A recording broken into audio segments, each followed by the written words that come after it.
Hello, and Good luck with that future editing, Joel. Just let me add a couple. maybe I'll just put like a sound warning. Warning, the following clip has guttural sounds that are not pleasant for most. Welcome to the mic test. I am Joel. I'm Cat. Okay, I was hoping... I was worried you were going to be like, I'm Flippo Bippo, and I was going to be like... Worried? That's your bit. Yeah, but you've used it, you've borrowed it. I have, You've worn it around like a fanciful hat. But it makes me tired to think of names. Naming things is hard. Naming things is very hard. You know who's actually great at naming things? You. Well, okay, if you claim that, that's fine. Aaron, or no... Dan of Game Grumps. He's the one who always names their Zelda characters, and it's always things like Spance and Splurmph, and they have other ones. Those are the only two I remember, but they're not all last names, okay? He doesn't have, like, a defined pattern. I think you came up with the ideal name when you named a pig in Stardew Valley Plorf. Plorf and Blorpus are my two, and Umpus. Oh, God, I'm proud of those words. I'm proud of those words a lot. Karurun is a Plorf. Karurun has the capacity to be a plorf. I think he needs to just be a little bit chunkier to be a true plorf. Too skinny through the tail to be a plorf? Yeah, Can you imagine if he had, like, giant fat cheeks that, like, curved up over his smile? All right. So we have already seen a Karurun-style bento box. And we have already seen a, whatever the fairy's name is, Pecorin maybe, style pudding. If we were going to make a Tarte-style dessert, what food item do you think would fit him? Oh, I thought if you were saying if we were going to make a tart, which fairy would it be? And I was going to be like, tart. Right. I meant if we were going to try to make if we were going to have a flash of inspiration, and we were going to have it match Tarte physically, or his face, or something like that. What do you think would make the best dessert? I think a parfait. A parfait, okay. Parfaits are long, and he is long. Yes, true. He's a fanciful weasel man from with a Canton accent or a Kanto accent. Is that what it's called? Kansai. Kansai. That's right. Kanto is a Pokemon, and also possibly a real region. I'm not familiar with the geography of Japan very well. Okay, that's been your mic test. Hello and welcome to a second bonus, or second mic test. Catherine, can you name a single fruit? Pineapple. Pineapple, apple pen. Not to be confused with pine trees. Right. But that's basically it, and I hope that we get some... What are you doing? Do you want to take her outside? Yeah, maybe. Jabba, the ghost fairy guy. His name is Choro. Jabba is what he says. The ghost fairy guy. So Dr. Jabba is telling them what? Because he's ghost fairy. He's Mimikyu. Okay, so Choro, whose name has never been said in the series, by the way. Okay, I will say to your. I wish everyone could see my giant grin right now. To your credit. I was watching this episode with you, and every time one of the other fairies calls him Choro, they translate it as elder. Oh, really? Oh. So that might be why you are mixed up. And they usually have their name as part of whatever they say. Yeah. So he basically says, we gotta go to the mountain right now. And they go, oh my god, we gotta go to the mountain right now. After Ichika sees ghosts. Yeah, that seemed unrelated to me. Like, I didn't understand how that was relevant at all. She told him about the ghost. Hello, and welcome to the mic test. I'm Jimmy Jam Flimmy Bam. No, you're not. Don't You're lie right. to the people. You figured it out. I'm actually Marcus McManus. Is that who you are? Yeah. Uh-huh. I'm an engineer, and I build spacecraft with little army danglies on them. Oh, little army danglies. Yeah, so that you can access things in space. Well, here's the interesting thing. My name is actually Jeantil von Winklebottom, and I'm looking for spaceships with little army grabby thingies. Oh, okay. Bottom. So maybe we could come to a trade-off. I think we could, indeed. Now, I believe that you had a mic test question. Yeah, so we've talked before in our mic tests and stuff about what our perfect PreCure movie would look like. So I'm curious what you think makes a good movie villain. That's really difficult to say. I think that I do enjoy the idea of a creature that can somehow imitate the villains from the main show. So, like, the first couple of PreCure All-Stars were able to morph into Zakenna and all these other things. And I think I actually do really like that. But if it's kind of a one-off villain who's only for the movie, I guess I'd prefer some kind of, like a suave gentleman or like a high-class lady or whatever, but then as they get pushed further into a corner, maybe they transform into some kind of monstrous form or whatever. Oh. So I guess I prefer a smart and cunning villain who has an evil plan that the girls happen upon. What about a former Precure whose fairy abandoned them because they weren't strong enough? Oh, that's a little too dark, but I like it. I mean, I don't think that they would ever do it, but that would be an interesting story to... or like if they went to go find the missing Precure and then the movie was about her as the main character kind of a thing. Yeah, that'd be really interesting. I was thinking about this and I had to think about it in terms of the One Piece movies because we've seen so many of those, and I was like, okay, why do I like Gil Tesoro more than whoever the villain was supposed to be from that weird 3D special we just watched?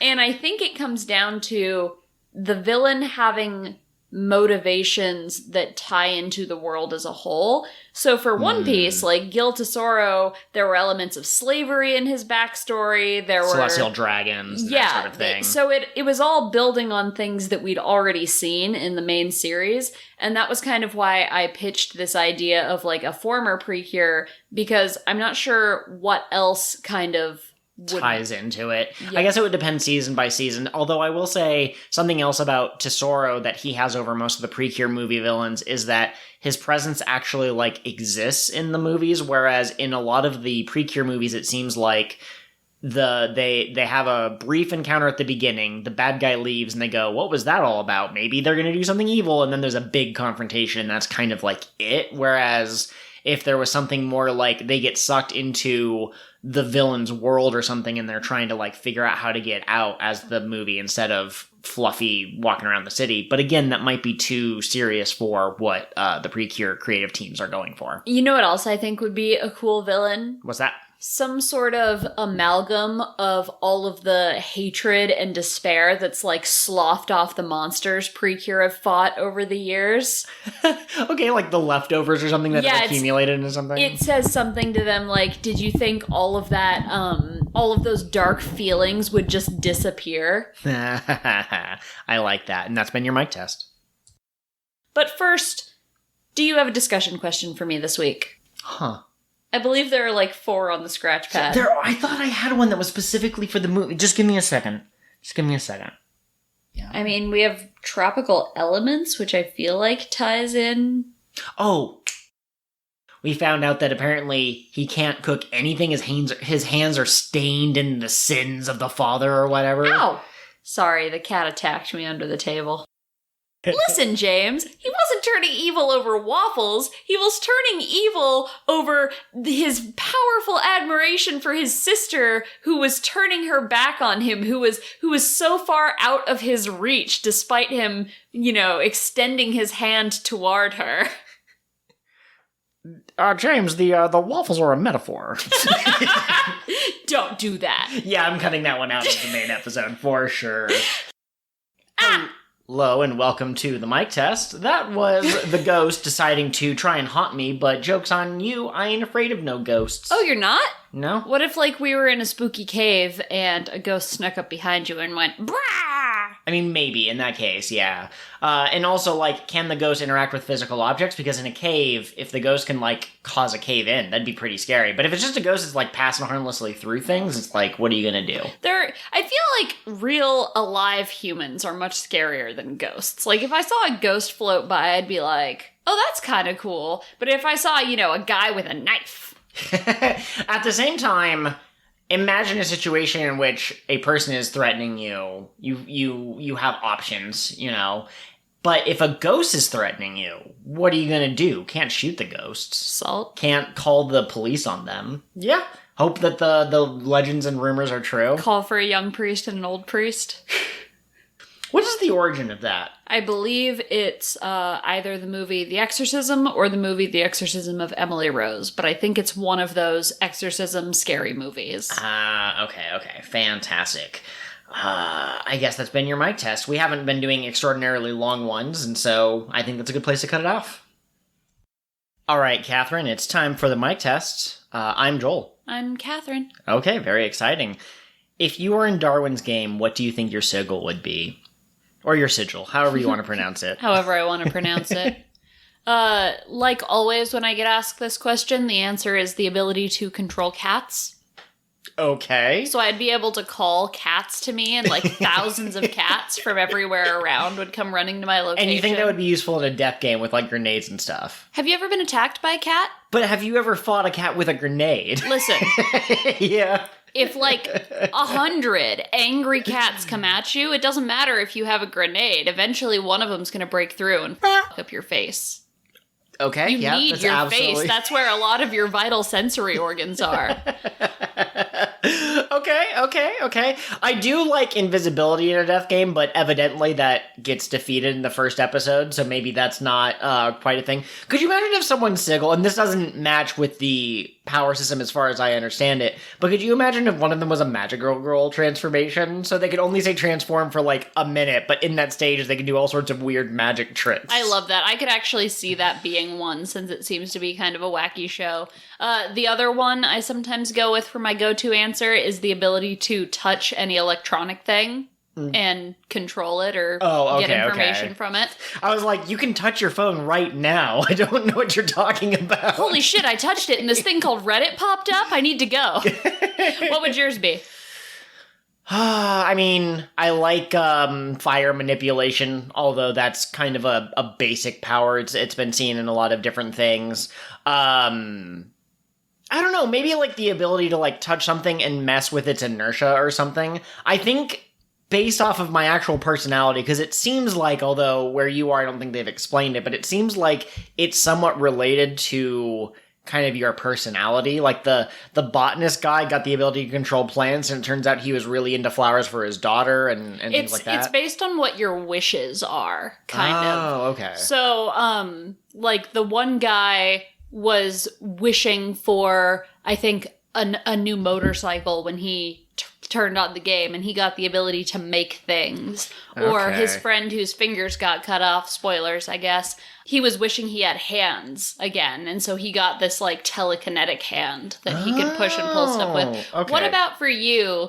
The angrier you get, the harder your punches hit. Oh my god, like the Hulk style? I like that. What I was going to say is kind of based off of, I mean, I don't know what my wish would be, but I think that the ability to, like, analyze the other person's abilities if I see them, I think that would kind of be an interesting power. You would have no offensive abilities, but you would eventually be able to possibly relay that information to someone who could save the day or something like that. Kind of like the analyst and Laplace. Yes, exactly. Another power that I think would be cool that I could see myself having is the ability to make friends. So you make eye contact with a person and now they're your friend. They will do anything for you.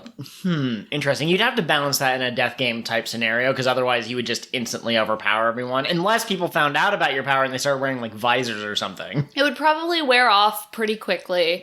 It would probably require direct eye contact. And people with extremely strong wills probably wouldn't be affected. And it's kind of like how the plant guy could zombify people or whatever, but he couldn't make them go against their initial wishes. Probably a similar thing to that. Like, you wouldn't be able to compel someone to take their own life, for example. Or kill their mom. Right, yeah. Unless they hate their mom. You know, some people are like that, I guess, in some anime. And that's been your mic test.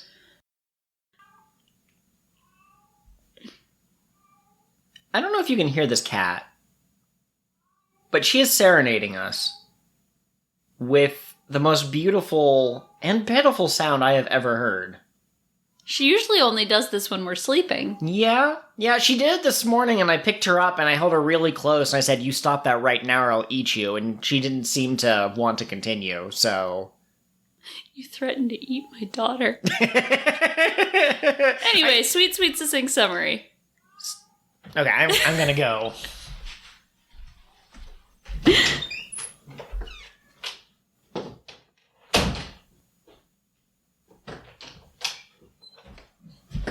She was crouching over this.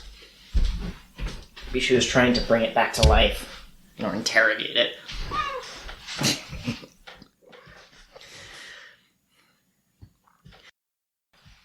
No, don't go. Hey.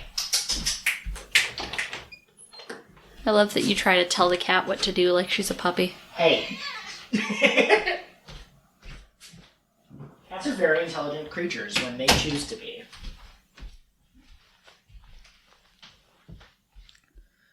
Hello, and welcome to the Tropica Shining mic test. I am Kat. And I am Joel. Not going to do any funny things with my name this time. You kind of caught me off guard there. I was really expecting you to. All right. Joel, I have a quiz show for you. Absolutely. Who is the #1 goblin future queen? Cure Lemaire. Bzz. Oh. No, that was correct, actually. Ding, ding, ding, ding. Who was it? I thought you were going to say Laura. Ah. That is Cure Lemaire. Okay. I'm just an idiot. I thought you were going to say that it was Erica. And see, Erica briefly flashed across my mind. But then I was like, but she doesn't want to be queen. She could become one, but that's not her sole goal. Absolutely. So that was 5 points. Next question. Oh. One PreCure is a mermaid, but the other PreCure is a mermaid. Which season is the mermaid from?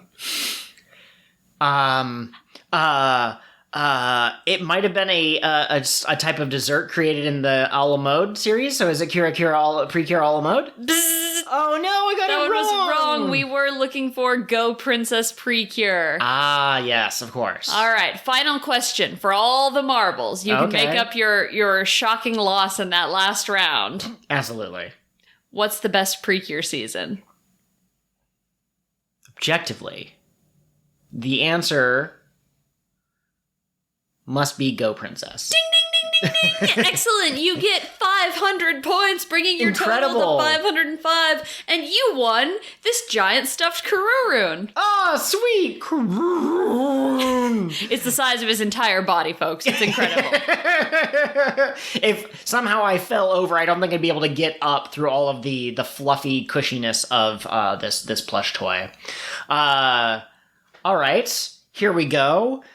True or false, the creature that lives underneath Manatsu's bed will devour us all. I'm going to go with true. Huh, very interesting. That's actually false. The monster that lives underneath Manatsu's bed is going to give us all hugs and cupcakes. That's how Manatsu can always be so positive all the time, because the monster feeds her in her sleep. Well, it's not much of a monster then, is it? We were the real monster all along. Absolutely, yes. That's the political commentary of the day. All right, now, in which of these PreCure characters is likely who is going to receive the highest score on the test if they all took the same test and they all had the same amount of time to prepare? A. Minori Ichinose. B. Yui, whatever her last name is. Yuri. Which one was she? Yui or Yuri from Heartcatch? I think she was Yuri. I think she was Yuri. Okay. Yui's also a common Japanese name. Yui is the friend in Go Princess. Right, okay. Minami Kaido from Go Princess, or Lala Horigoro, was that her last name? From Star Princess. And assume that Lala does not have access to her spaceship. Now, this is a trick question. Yes? Because while all of these individuals are smart, I know none of them have any brain cells. Interesting, okay. But especially not Lala. Isn't she dumb? Lala? No, Lala's the fairly smartish one. She's the analytical one. I probably should have gone with Modica. I guess she is kind of incompetent by her own planet's whatever, but she is far more studious than Hikaru. Anyway, I'm going to have to give it to my girl, Minami Kaido, who is perfect at everything. Yeah, absolutely. I think that is a good Minori. Ding, ding, ding, ding, ding. And all right, I think that's about all the time that we have for today. We'd like to thank our sponsors, Purina Dog Chow, the Breakfast of Champions. Wait, did I win? Yeah, you won. What was my prize? You won this action figure of of Ichika from Heartcatch with actual fist or karate palm action when you press the little lever on her, the back of her. Whoa, and there's a little pull cord on the back here. I love my brother! Yay! Hooray! Hello and welcome to the mic test. I am Cure Jet Engine. I go real fast. Hello, Cure Jet Engine. I am the fairy of this season. A little oil can. Fossil like fuels are great, kids. No. Here, all of our vehicles are powered by friendship and rainbows and love. The idea of being a gear fairy is actually pretty cute. Okay, yeah. Here's a question. Okay. And it's a very specific niche question. But based off of the episode of Community in which the dean informs Jeff Winger that payday will be late, and he raps and he says something about Barack Obama is scared of me, and then afterwards he's hyperventilating. He goes, I have no idea what came over that. Would you disagree that Songo is the best fit of the Tropical Rouge girls? Songo is... I thought you were going to ask me which girl, and Songo was on the tip of my tongue. Just because absolutely she would be so alarmed at her own behavior. Minori, I don't think, would be alarmed. I think she'd be like, I expected something like this would happen one day. I knew the rap spirit would flow through me. Flow? Yeah, like you do in songs and such? And what? You're cute. And Asuka is already kind of aggressive, so... I could see her getting embarrassed afterwards from it, but I also don't think that it would be as funny for her to suddenly be like, I breathe hot facts, or whatever the words are. I know you know the bit a little bit better than I do. Is there a character that you think would fit any of the other Community characters? Like, do we have a Chang or a Jeff or a Pierce in any of the Tropical seasons? Tropical seasons, PreCure seasons. In any of the PreCure seasons. I don't think we have a racist, homophobic old man. Okay, no. You know what I mean, though? Like, we have lots of characters that we can pick from. So. No, I do know what you mean.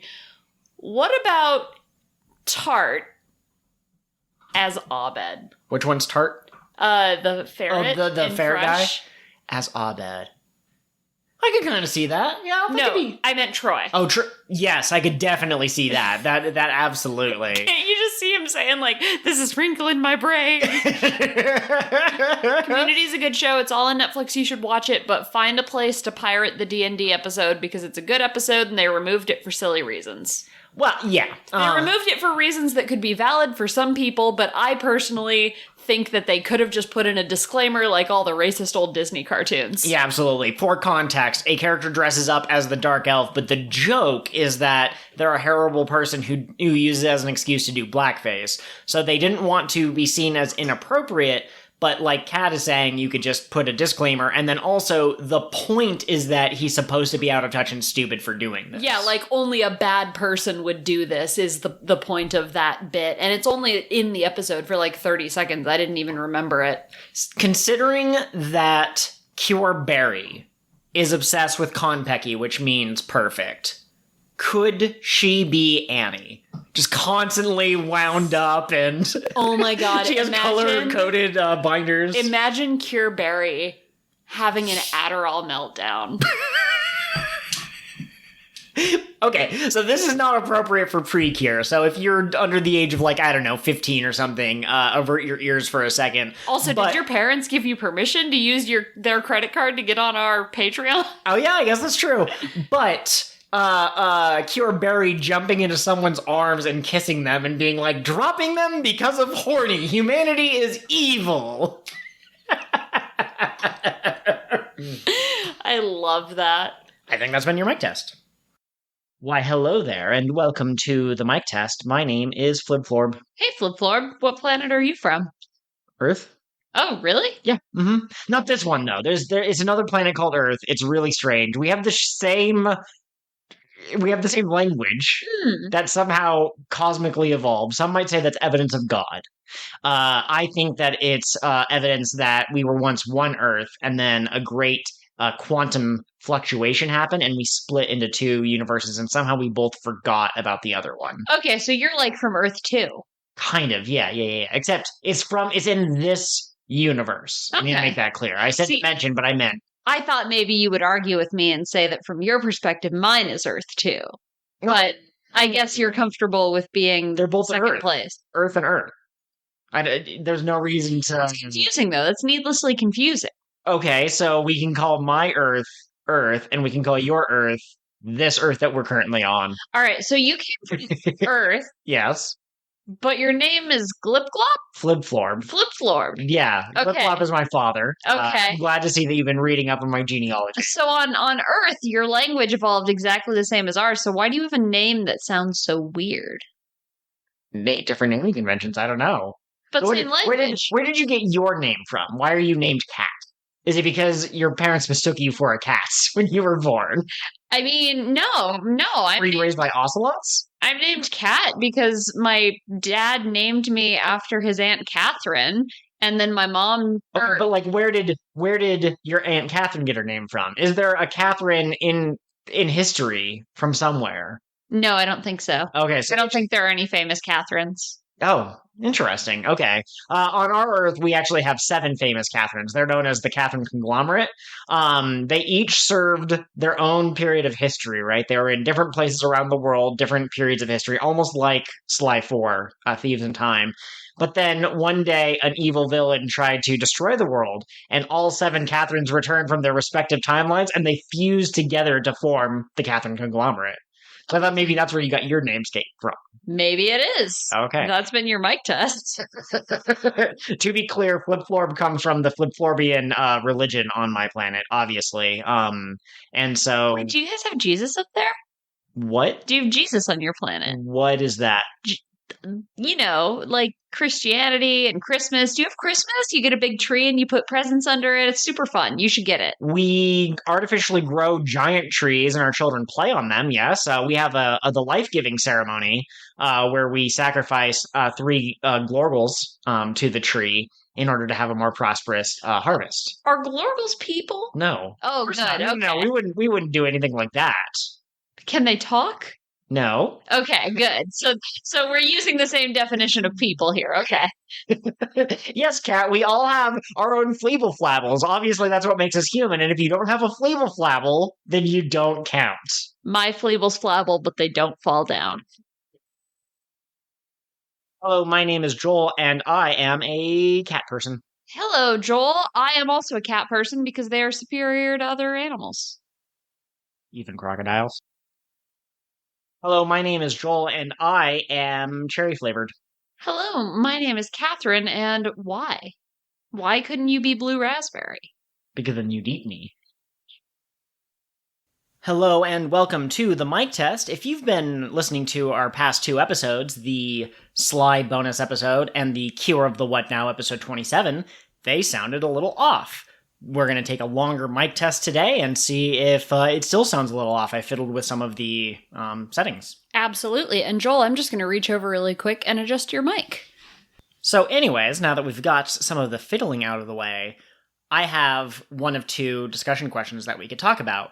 Mic test questions. They're the same thing as the discussion questions. Do you want to talk about something Sword Art Online related, or do you want to talk about... What? No. Hang on, wait. What are the other things that... Or Sly related? I think Sword Art Online. I'm curious what SAO direction PreCure can go in.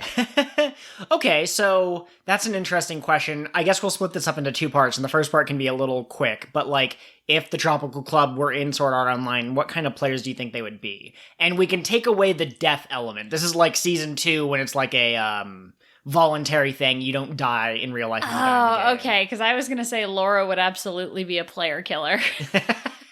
Even if death was on the line? I'm just saying. Okay. No, actually, the one who comes off as the most murdery is Minori. Okay. But I don't think that's her fault. I think it's just because she's quiet. We've been trained to associate quiet people with murdering. Well, and she messes with people, which is kind of like, I guess, slightly closer to murderous than the other. Yeah, characters. she doesn't even seem to get any amusement out of it. She just does it.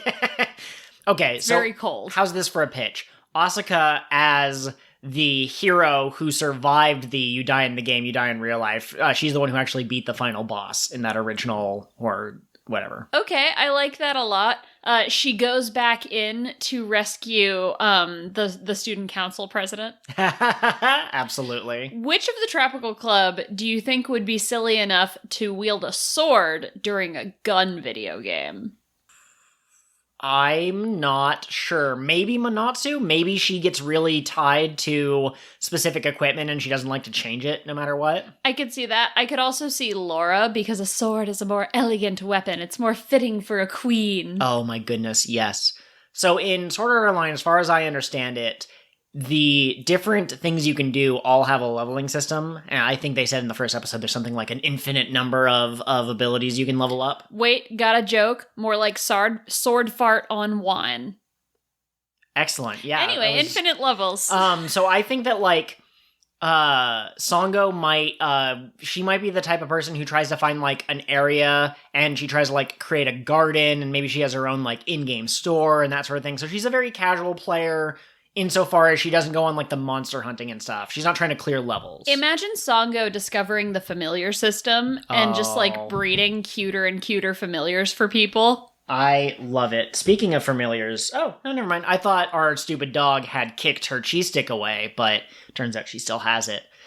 I like the idea of Manatsu's stats just being, like, all over the place. Like, someone goes up and they're like, she has, like, level 89 in rock climbing and 89 in cooking, but she's level 2 in everything else because she does what's most important right now. So her leveling up is very sporadic. Dude, what's your build? Are you min-maxing? What's that? I'm climbing rocks! Oh my goodness gracious.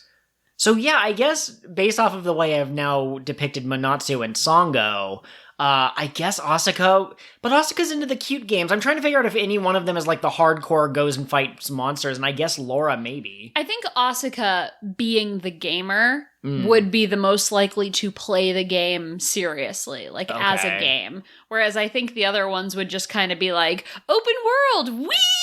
I'm gonna cook every recipe there is! Absolutely. And Minori would be like a former friend of the podcast who actually read the in-game books. She would actually be going around trying to compile everything and seeing if she can create this cohesive narrative that ties them all together. Laura would be really terrible at it. And she would get mad. She would be like, this is stupid. And everybody else would be having fun. And she'd be like, no, this is stupid. Okay.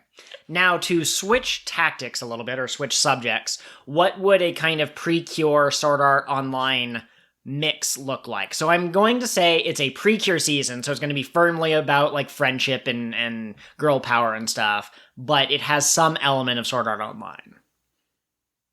Okay. PreCure season with Sword Art Online elements. So I think there would be a virtual...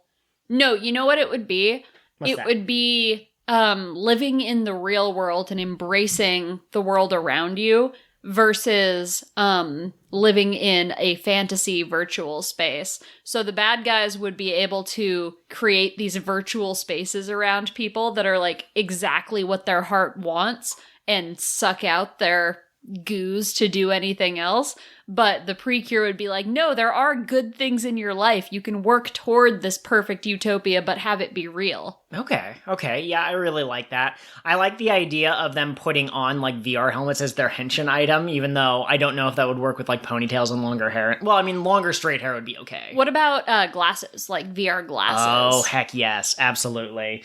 They could have a character who, their fairy could be at, like, the command center. I know that's more Sentai, but I think that would work really well. I love that. What would you name the lead cure for that season?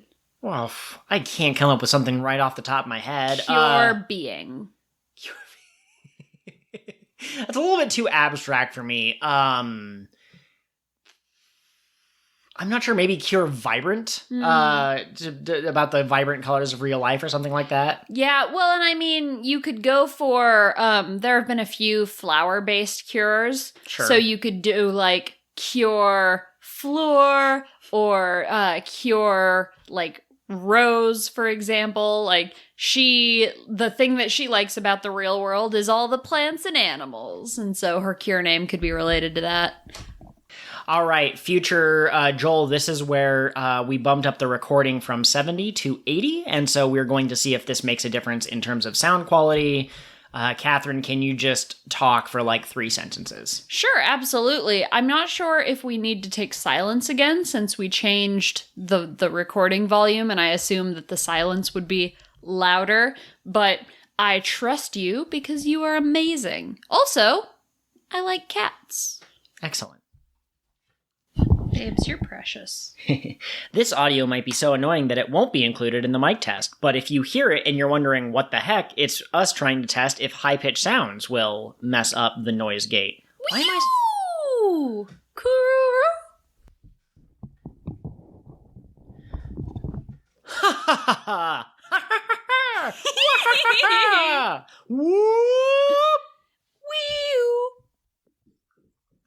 Hello, I am Professor Nubby Pants. Oh, Professor Nubbipants, quickly! I must know the results of your research! The results are that I love you. Will you marry me? Yes! You've got the grant money! Alright, Joel, you told me you had a discussion question for this week. Yes. So related to... Are you serious? Bedtime. She can have her chew or her cheese in the kennel if you want, but...